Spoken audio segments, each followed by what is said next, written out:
Hi everyone. On this week, Ask the Rabbi session, I want to address some of my feelings about this past Shabbat and the 11 lives taken in Pittsburgh.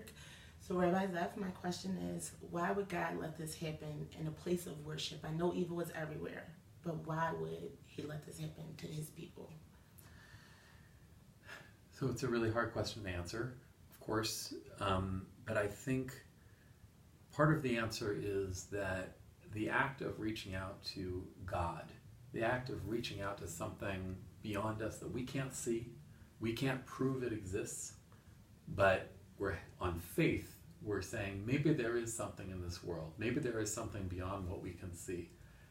That's a risky thing to do. It's a risky thing to do.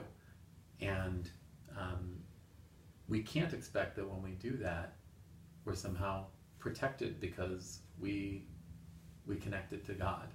We are always taking a risk when we gather together and we have faith in each other, when we say that we believe in love and justice and mercy. Those are risky things to do because those are things that are always open to people attacking them and always open to people tearing them down. So when people come together in a place of worship, like in the synagogue in Pittsburgh or in the church where people were massacred, they're opening themselves up. And we know that, in Pittsburgh, the doors were open. Right? In the church, people welcomed the shooter into their midst because they were being vulnerable, because that's part of what it means to turn towards God, is to be vulnerable. And the fact that human beings are given this choice of acting for good or acting for evil, when you act for good, you open yourself up. You're vulnerable. So one of the important things I think about this horrible event is to not let it make us say, we never want to be vulnerable. We never want to say that we believe. We never want to say that we trust.